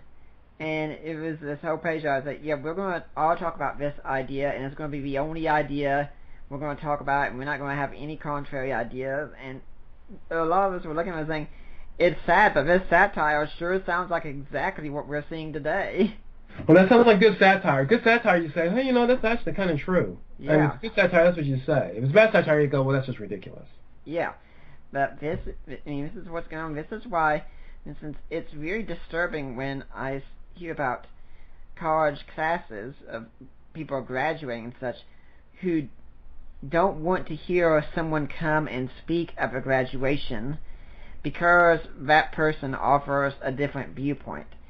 And I'm thinking, that's the whole point in many ways of college. You're supposed to have your viewpoints challenged, and you're supposed to think about ways and things that are different and foreign to you, so you can learn how to better assess those when you get out in the real world. Well, it's kind of ironic is that, obviously if you're very progressive, you go to college, you can easily go to classes that do not challenge your perspective and go through college and not really rethink things. If you're a conservative and you go to a state school, and I think even for most Christian schools this is true, although not for all. If you're a political conservative and if you're a conservative Christian and you go to these schools, your ideas are going to get challenged. So in some ways, the conservatives are getting a better education than the progressives. Because at the end of the day, either they lose their conservatism, which they had not thought of well at all, or they come out stronger and they come out better able to think through why they believe what they believe. When I was I am a Christian. When I was in graduate school, as a Christian, because I was challenged so much, some of the ideas of my faith, some of the aspects, some things I thought that Christians were supposed to be actually fell away because I thought, no, that's not right. Yeah. But other things, I actually grew stronger in my beliefs because it was challenged. I had to rethink things. I had to consider, what was the evidence, and that's why, one of the reasons why I can never be an atheist is I've seen the arguments of atheism, and could I not be a Christian, be something else? That's possible, but it would be atheism because the arguments for atheism are so weak that I just could not do that to my brain. Yeah, I'm thinking that when I started my Christian work, there were some views that I saw at the time and thought, that view is absolutely bizarre. How can anyone hold to such a view? Today, that's my view. In fact, because I've been able to change my mind. In the Bible college I went to, I disagreed with some of the main doctrines there. The seminary I went to, I did the exact same thing. I was very secretive about my disagreeing opinions, but I had my disagreeing opinions, and I really think I'm better for it, because if you just go to a place where you're just going to walk lockstep with everyone, you're not going to really be challenged. You're not going to grow. That's why I always encourage people when they come to me and say, hey, if you want to learn about this topic, okay, go out there and read the best books, and read the best books on both sides, because you're only going to do yourself a disservice if you just read one side. And again, that's why when I'm dialoguing with unbelievers, I'll ask them, okay, when was the last time you read a scholarly book on this topic by someone who disagrees with you? Yeah. Yeah, I think that's a great question to ask. And unfortunately, in some scholarly fields, there are no other sides because of just the way the paradox is set up. But you probably could find books by people who maybe they're not technically scholars, but they're very well educated and they're very well reasoned. So you can at least get some perspective from the other side of the issues. Yeah, and unfortunately, too often when I present a book, such as, say, Michael Lacona's on the resurrection, I'll be told immediately, well, look, he's a professor at HBU and he's a Christian. Don't you think he's automatically biased? Just say, yeah, he's biased. Just like every single other person on the planet. And if you're just going to say someone's biased, therefore I'm not going to listen to them, it's a way of ignoring the data. That's why I say bias is an excuse too many times to avoid looking at the real data. Yeah, that sort of reminds me of a story when I was an adjunct, where I was teaching a sociology, religion, and a race ethnicity class, and the professors were concerned about my sociology, religion class because I'm a Christian, and no one questioned my race ethnicity class because I'm black. It's kind of a lovely double standard that shows up a lot of times, isn't it? Yeah, I mean, we all have our biases, and the thing is to recognize them and then to deal with them as best you can, and to try to compensate for them. And unfortunately, a lot of times in academia, and I have to admit, as I've gotten more and more academia, I've become more pessimistic about our ability to do science, our ability to do academic research, critical thinking, because I run across so many examples of people who don't really engage in critical thinking. They just have an idea, they're pushed the idea, and they don't consider alternatives. I'd like to remind everyone that this is the Deeper Waters podcast, and the Ministry of Deeper Waters, it's really supported by people like you out there, your average listener who's willing to make a donation, maybe $10, $20, $50 maybe, and maybe even on a monthly basis to support what's going on here, because I really do try and bring the best people that I can on here, and I don't pay them anything to come on. I couldn't pay them. They come and they give of their own free time, and a lot of times they'll send me these books for free to review. George sent me this book here, and I really thank him for it. I really do think it's an excellent book, and it's one that you should be reading and learning from. But we could really use the support of people like you. So let me tell you how to do that. That if you go to our blog and you look at on the left side, you're going to see something that tells you how to donate to the Deeper Waters Ministries. It helps support the ministry of Deeper Waters Christian Ministries, something of that sort. And you'll find a link in there, and that link will take you to the Ministry of Risen Jesus. You have gone to the right place. Okay, you go there and you make your donation, and you can set it up if you want to be a monthly donation, and then you email me or you email Debbie Lacona. You say, hey, I made my donation, I want to go to Nick Peters, I want to go to Deeper Waters, and we will make sure that that donation does go to us. And it is tax deductible, and we try and put every penny we can to the best use that we can. Now, you can also go on Amazon and you can look in the store for, you just type in Nick Peters there, and you'll find some of the ebooks that I've written, and some of them that I've co-written books like, say, Groundless, which is looking at Dan Barker, or Defining Inerrancy, which is a response to Defending Inerrancy. You look at the inerrancy debate. And one that I've written on my own is A Creed for the Ages, a look at the Apostles' Creed and what it means for Christians today. And then we've also got a link to an Amazon store on our webpage, so that books that I've recommended, if you want to go and buy them from Amazon, you can buy them at the same price. And in fact, when you do that, we'll get a small proceeds from it. And this other one we're working on right now and getting on the site, say, guys, do you want to buy the lady in your life some jewelry, something special? And I can tell you, a lot of women really do like that jewelry. My own wife has a nickel allergy, so she can't wear a lot of jewelry, but she would sure love to get to wear a lot of jewelry. And they really appreciate it when you get them jewelry many times. Not all women are like this, but some are. Let's suppose you want to buy that special piece of jewelry for that woman. How about doing it through Premier Jewelers? And you can go to my friend Lena. We're setting up a page there that you can go and you order for her from her through Deeper Waters, and whatever you purchase from her, 25% of that purchase will go to Deeper Waters. Now that's a pretty good deal. You can get for lady you want something special, and you'll be supporting the ministry at the same time. Now, George, do you have any ministry or anything that you'd encourage people to support as well? Well, as you said up front, I'm trying to establish the first Christian studies program on a secular campus in the country. I've documented the anti-Christian bias in academia, and I believe that if we Christians are going to, especially as times have changed, that we can't just have our own Christian colleges, our own Christian media. We have to go into the culture, the mainstream culture. Not that we're going to take over, but at least we're going to have a presence, so that we can have work like Some Christian Stuff You Lines being funded and supported and things of this nature. And other work, work to support Christians who doing ministry, how you do ministry in a better way, like a youth ministry or a prison ministry, things of this nature. So I'm trying to establish the Institute of Christian Studies at the University of North Texas. I'll be honest, at this point, we have a few resources, but not nearly enough.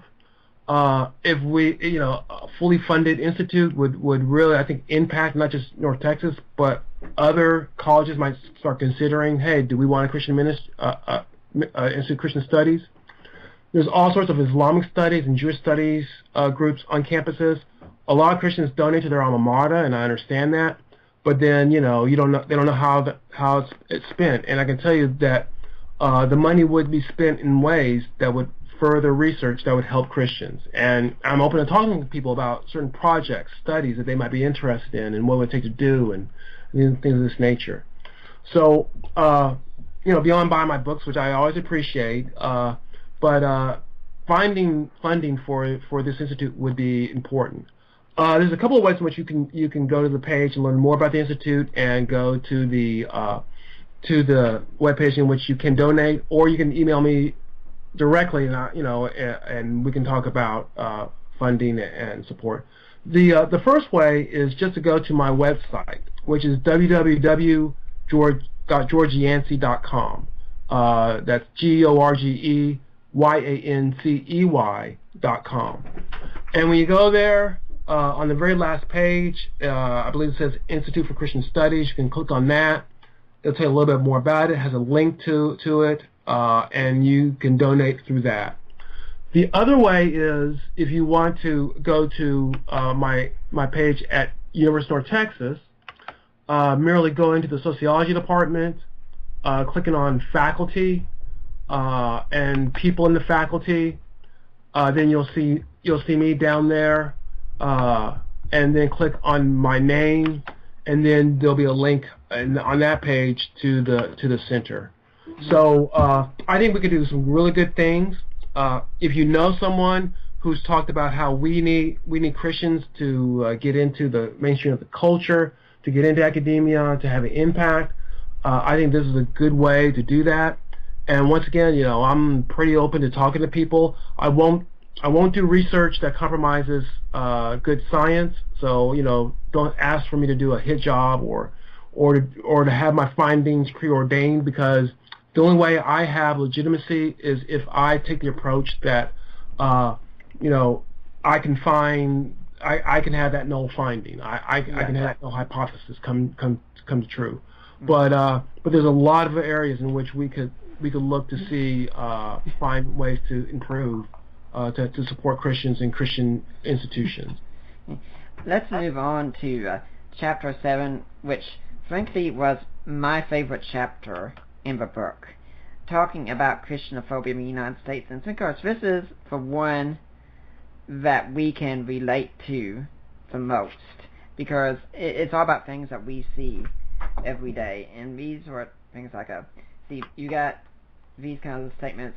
Maureen Dowd's talking about Christian conservatives, what they're like, and she says, "A vengeful mob, revved up by rectitude, running around with torches and hatchets after heathens and pagans and infidels." Which, who of us driving down the street hasn't seen a bunch of Christians together with hatchets and torches and such? Or Ted Turner, who says Christianity is a religion for losers.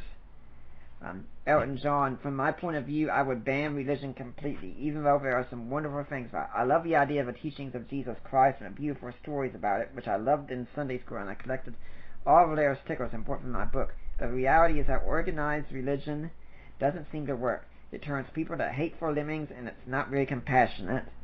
And Megan Fox, I believe, is really famous for the Transformer movie series. As I'd barter with him, Megtron, a fictional evil robot, and say, instead of the entire planet, can you just take out all the white trash, hillbilly, anti-gay, super Bible-beating people in Middle America?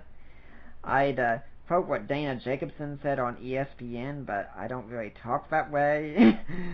And then Rosie O'Donnell, radical Christianity is just as threatening as radical Islam in a country like America. I mean, we've all seen statements like these, and the scary thing is they are said out in public as if, yeah, we can say it's just fine. No one's really going to raise a stink whatsoever.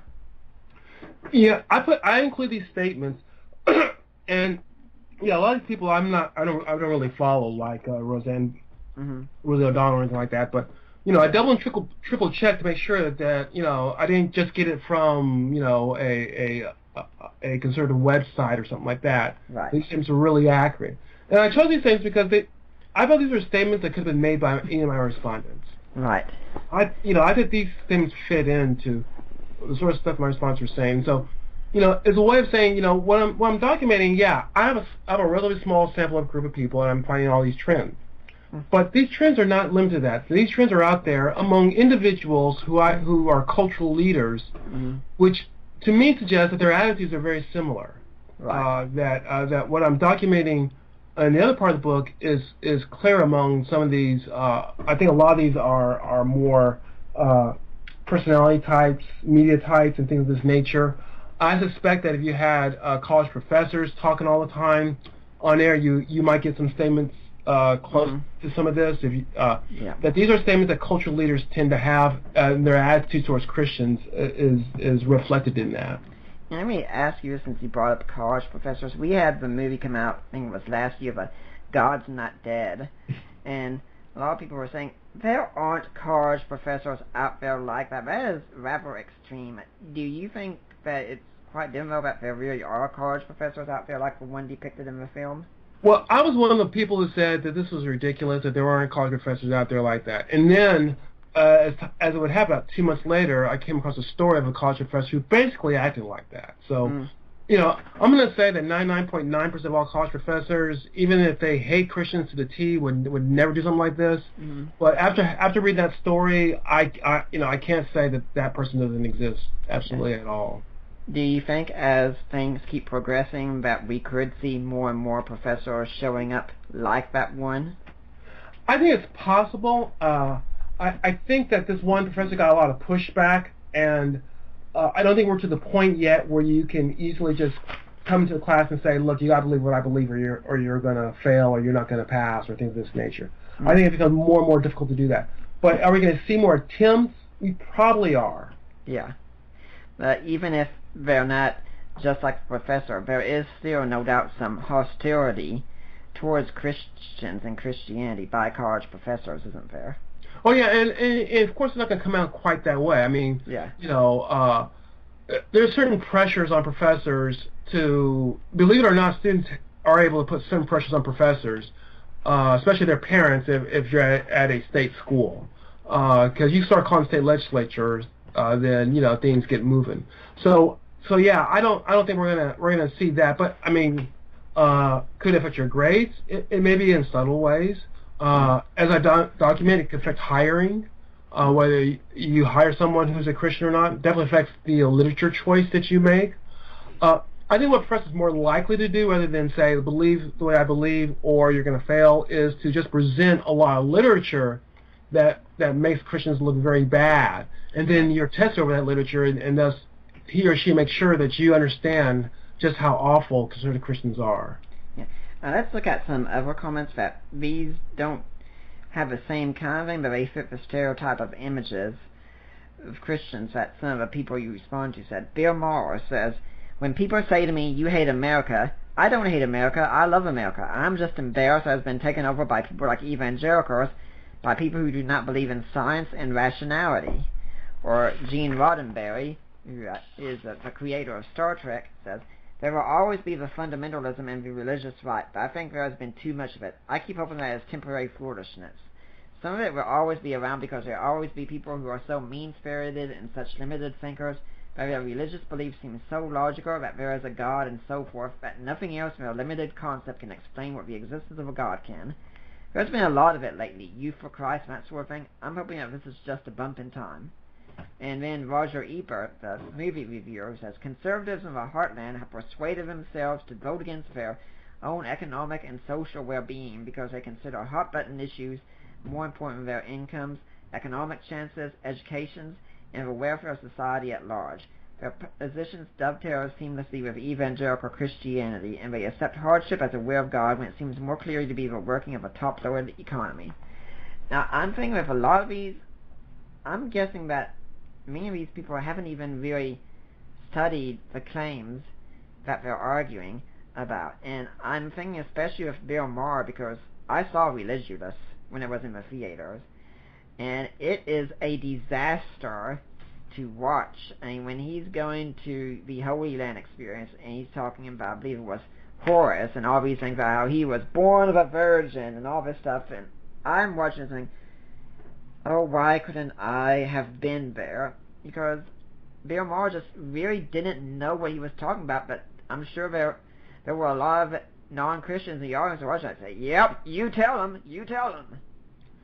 Yeah, I think it's back to that confirmation bias thing again, right. that, and especially in this day and age of social media, you can find the voices that you want to hear, and you can just listen to those voices. And so I imagine that, quite a few people who have Christian phobia love to hear Bill Maher, in part because they're going to confirm to them what they already believe. Yeah. I think that, I actually find the Gene Roddenberry quote more interesting because of the larger impact. I think he's had a larger impact than Bill Maher. Oh yeah, definitely. Because of course, those who don't recognize Gene Roddenberry was the creator of Star Trek. Yeah. And I even before I read this quote, I noted the sort of humanistic. And by the way, I enjoy the show. All right, so I'm not I watch it. I enjoy the show. But I noticed the sort of humanistic themes that were embedded in Star Trek, even the very first one with Captain Kirk and such. Mm. And I think that in many ways, because it was embedded in the show, it wasn't this guy out there arguing for it, where we all know where he stands, but this sort of show. I think that probably had more of an impact than Maher has, and continues to have an impact because I think that those themes are still there, although I think they dissipated a little bit in some of the later shows. Yeah, because fewer people will go and watch a mockumentary like Religulous, but a lot of people sit down and say, hey, let's watch an episode of Star Trek or anything out there like that. And I'm thinking that Ravi Zacharias has said that this is one of the best ways you can get your message out there is just get it out there in pop culture where it's practically normal. I mean, I can think about this on, for instance, TV shows with sexual ethics. I mean, the idea is that, yeah, it's perfectly natural to sleep with that person on your first date, and because that's what you see in the culture all the time. Yeah, I mean, it's definitely has changed, and when you ask what's changed, the attitudes towards people away from Christianity, I neglected to say that I do think that our sexual morality has been a big part of it. And to the degree that has come to the church, I think it's also deadened the witness that the church has to the larger society. Even if the larger society was making fun of us, if we really held to the sexual morality the way that we should, they would at least know that we believe what we believe. But given that that's while Christians are less likely to engage in premarital sexuality than non-Christians, I think some people have said they're just as likely. That's inaccurate. They're less likely. They still engage in premarital sexuality too often. Now, one example of this with sexual issues is that you've brought up in the book is cases of people who have studied to be counselors and such who are Christians, and when it's found that they do not support homosexual behavior, that they have to get like remedial counseling and training and such, so they can have their views properly adjusted and such. Yeah, that was one case. I mean, I don't know if that's a general trend or pattern, but in that one case, that does clearly appear to be what occurred. Is that and you know, I know that what was it, about a week ago that Clinton was talking about how religion has to change to accommodate the times, and I do think we're going to get more comments like that in the coming days, weeks, years. Yeah, and then you also contrasted with Dan Savage speaking at a school and hurling insults at Christians as they leave after he's been roundly criticizing the Bible and Christianity. You know, no one really bats an eye at that, but if someone went into a school and spoke out against homosexuality, you'd see a rampage going on. Yeah, you know, and that was a big issue at the time I was writing. When I was writing that, you know, there was a videotape of that playing. And to me, that just struck me as a great example of Christianophobia. I mean, I don't know how else to explain that sort of attitude. If I was speaking in front of a bunch of high schoolers, if I don't like a certain group, I'm definitely not going to berate them in front of the high schoolers because that's not my position. But you know, Dan Savage felt perfectly free to do that, and I think he apologized for part of it later on, but not all of it. Yeah, and this isn't just going on. I mean, like we've said. But, you know, earlier, it's not just high schools and colleges and pop culture. You could put in a search term, something similar on the internet, and you'd find it popping up in internet forums everywhere, wouldn't you? Yeah, I mean, depending on what search term. I mean, you know, just look around on Facebook. If you have enough friends, you're going to have some that I think are going to have some Christianophobic tendencies, and you can go to their Facebook pages and see the sort of conversations they have. Yeah. And you can see these stereotypes just out in day, people just saying them. So, you know, Christianophobia is not racism, it's not anti-Semitism, it's not Islamophobia, it's different. It has its own unique challenges. So I'm not saying that, you know, some of the problems that we see from some of these other intolerances, we also see in Christianophobia. But one of the I think differences between it and the others is that it is out in the open. It is more acceptable. I think I used the illustration of Mel Gibson when he was caught saying a lot of anti-Semitic things, and you know, it's called, and basically from what I'm told is he has a hard time getting a movie nowadays. Whereas the comments that you made earlier some of them were by media personnel who were not fired, who were not blackballed, and you know, there may be just as much anti-Semitism as there is Christianophobia in society. I don't think so, but maybe there is. But it is hidden, and people have to, they can't be open with it. And I think there's consequences to the reality of that you can be open with your anti-Christian hatred, but you can't with other types of hatred. You know, what we have to ask at this point is we've got all this data here, and it's showing that there is Christianophobia in the U.S. So, what are we supposed to do with this data? What do you really want people to walk away from this book thinking when they're done? Well, one of the reasons why I really wanted to do this book was, you know, after I did my compromising scholarship book, I realized in academia, because of the bias in academia, examining anti-Christian bias is not going to be high on the list of people in academia. And I know it would take someone who could see it, who was exposed to it, to actually jump up and do it. I knew how to document it. I knew how to find it, and so that's why I wanted to do this book. I want there to be an awareness of Christianophobia at the very beginning. I think we Christians have to consider what we're going to do in order to deal with it. So you know, that's a different angle to it. But I think there needs to be an awareness of it. In my dream world, which I know that if it ever happens, we're many years away, people will be as hesitant to stereotype Christians as they are liberal Jews. They'll be as hesitant to make derogatory comments out in public about Christians as they are about Muslims. You know, and that's not saying they're all going to become Christians, but that there's a level of respect that I think is missing right now. And at this point, this book can start the process of getting that recognition. I think there has to be more work. Mm-hmm. And one thing I would love to do if I got enough funding through my institute is to follow up this with some better research. Mm-hmm. But I hope this book starts the process of recognizing that bigotry against Christians is bigotry. Mm-hmm. It's not acceptable. Mm-hmm. It's not acceptable when it's against other groups. It should not be acceptable when it's against Christians. And I think today, unfortunately, in some very powerful subcultures, it's very well accepted. If a non-Christian is reading this book, what do you really want them to get when they walk away from it? What do you want them to think about their own worldview? I would hope that they will be self-reflective enough to recognize mm-hmm. that, this is a problem. Mm-hmm. That they can look at the data, and of course, other scholars can look and critique the data, and that's academia. Yeah. I mean, I'm not offended when that happens. You're probably hoping it happens. Yeah, I mean, if people don't come by and critique the book, then I'm going to argue then there's no critique of the book. And of course, that's not true. All scholarly work can be critiqued. Right.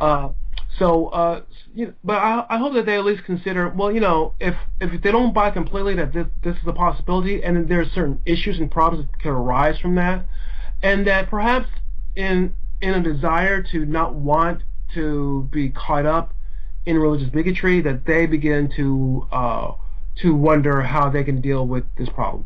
One of the turning points of when we look at any sort of tolerances is when people who are not affected by it start working against it. So when whites start working against racism, when men start working against sexism, those are key points towards really ending or at least minimizing that type of intolerance. It's not ended, but at least it's not out in the open. So really, as much as you and I as Christians can talk about this, until non-Christians also begin to not want to live in a bigoted society and to work against this, there's a limit to what we can do. And also in my last chapter, I would like to see diversity programs. I would like to see sensitivity training not be content specific. Mm-hmm. So rather than teaching people don't hate blacks or don't hate homosexuals or don't hate whatever, how about just don't hate? And you figure out the groups that you're hating, or if you don't like the word hating, that you're intolerant towards, right. And figure out how you can treat them in a fair manner. Not that you have to agree with them, but that you can be fair to them. Yeah. And that group happens to be conservative Christians, then how can you deal with that? I actually would like to see that in our programs rather than, anti-racism or anti-sexism, because I think that what that does is, okay, I don't have problems with this group, therefore I'm tolerant, which, I've come to the conclusion that a lot of times that's not the case. I'm thinking you'd probably agree with a statement that I've made about our education system as well. So I would like the system to not teach students what to think, but rather how to think. And I've found it rather ironic that it's usually Christian schoolers that are private schoolers that have classes on logic and critical thinking. But all the years that I was in high school, and most other people I talked to in high school, they've never had a class on logic at all. Yeah, that's it's interesting. I haven't really looked into Christian schools as much, but I think part of that probably is that if you're a Christian school, that you're in the minority, so you have to be better at thinking. You have to be more on your game than if you. And that's what we talked earlier about the problems of education and dogma.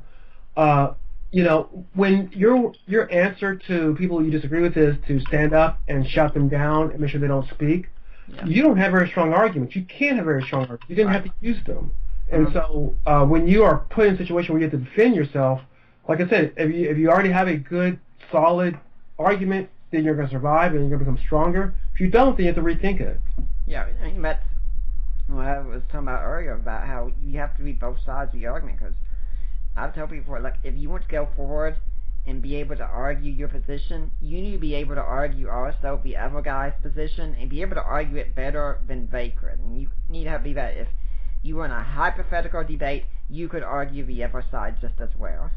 Yeah, if people can do that, then I think you would find a lot more critical thinking. I think a lot of what passes critical thinking in our society is, if you believe me, then you're critical thinking. If you don't, then you're not. Which to me is the opposite of what critical thinking truly is. Yeah, I mean, when you talk about your dream world, my dream world would consist of a world where atheists and Christians could debate, and the atheists wouldn't always throw at me words like bigoted, magic, superstition, things of that sort. Yeah, we've seen those sort of debates, and when they come on my blog with that sort of stuff, I usually just call them out and then just let it go, because obviously this is not a person that's a serious thinker. And I know some atheists who are quite intelligent, and I respect them intellectually, even though I don't agree with them. But I've also met quite a few atheists, a lot of them online, that you could quickly tell that they cannot stay in a real debate more than a few minutes. Yeah. And sort of sad that they have this myth that atheists are by the fact that they're atheists, are smarter than the non-atheists. Right. What do you think the average Christian listening to this show could do about the problem of Christianophobia in the United States? I mean, I could just listening saying, Nick George, this sounds like a very serious problem, but hey, I'm just one person. I'm just trying to get by in this life. I don't know what I can do. Yeah. I think in the light of some of the recent changes, and these changes occurred, when I finished writing the book, like what happened in Indiana and things like this nature. Right. I think we're just going to have to recognize that as a body, that we're going to be in a situation of minority power for the foreseeable future. Yeah. And this is not new for Christians. Historically, this has been the more common case than the opposite. That's how we started. So we have to create our own Christian community, figure out what's protected. I do think we have to infiltrate the cultural elements in our community, the colleges, Hollywood, media, infiltrate it, not to take it over, but to have, because it's hard to have stereotypes when you actually know people this way. A lot of these people don't know a lot of Christians. I've written another book aimed at the Christian audience to really outline some of these issues, but I think that we have to be very smart as to our next approach. I think that in our society, as much as possible, we're have to contextualize our complaints. I'll give you a really great example. When the shooting happened in France, was it Charlie Hebdo? I think that's how you say it. And the cartoons came out. The AP would not run the cartoons. The AP refused to run the cartoons because they said it was offensive to Muslims. This was the same AP that was running the Piss Christ picture. And so we had an opportunity to contextualize, why is it you're so comfortable offending Christians but not Muslims? Lo and behold, and I know this is not a big deal, but I'm just using it as an illustration as to how we have to approach things. The AP takes down the Piss Christ picture because they no longer can justify having it up there. I think we have to find ways like that to show people you really are treating Christians differently than you're treating other people, even though you're trying to say that you're religiously neutral. And if we do that, then that's going to attack their social identity, and they're going to try to defend it. But if we have a strong enough case, they can't defend it, and then they have to change their ways. I think we have to think carefully along those lines as we enter into debate in this society. Yeah, and when you said form our own societies, we definitely can't form these societies and insulate ourselves from war. That's why you said we have to infiltrate. Right. I'm not talking like Amish type of deals, but with social media, and we could look at some other groups such as Jews and how they have been able to create their own communities within the community. So you go and you work out in the world, and you have your friends, and you still reach out to people, but learning how we can form our communities to help each other out, and this, I think we're at the beginning of thinking this through. But I think that we are going to have to carefully think about our next few steps as Christians, and not just rush into some sort of political gamesmanship or something like that. Yeah, I was just trying to clarify, just to make sure and such, because I didn't want people to misunderstand. George, we've had a very good conversation. I want people to know this is a good book. It's a book that's it's not too long a read, and it's not too heavy a read, and if you're someone who doesn't understand a lot of the sociological aspects and such, like me, you can still understand the main gist of the book and what's going on. Now, right now, it's available on Amazon for $34, and the hardcover in $18.35 on Kindle. Do you know if there's a paperback coming out soon? I hope so. I mean, I don't know if you know how academic publishing works, but usually they come out the hardcover so all the libraries will buy it up. And then if it's popular enough, then they'll come out with the Kindle. Okay. Now, do you have the paperback. Yeah. Do you have a blog or website or email in case people want to find out more about you, can get in touch with you? Yeah, once again, that GeorgeYancey.com is one of the best ways to do it. You can find me at University of North Texas, Department of Sociology as well, but that's probably easier. I do have a contact page there, and so people can contact me through that. Is there any final message you'd like to leave today for the Deeper Waters audience? Well, I'm glad we had these 2 hours. I think I covered most of the themes in the book. But awareness is part of the issue. To be aware these attitudes are out there, and to decide how we as a body are going to deal with them. And whenever we decide, we still have to be Christians. Right. So other people are free to hate us, but we're not free to hate them. And I would really emphasize that. Well, I tried to cover as much as I could. And folks, we definitely can't cover everything. And if you're wanting to see the nitty-gritty of all the data and such, you do need to go out and buy the book, and it is something that could be helpful in your library to have. If this is a topic that interests you, please get the book, and I know George will appreciate it, and I'd like to thank him for coming on the show today. Thanks for having me, Nick. And I'd like to remind everyone that next week we're going to have E. Calvin Beisner come on. We're talking about his book, Prosperity and Poverty, and we're going to be talking about economics that day. It's going to be an interesting show. For now, I'm Nick Peters, and I am signing off.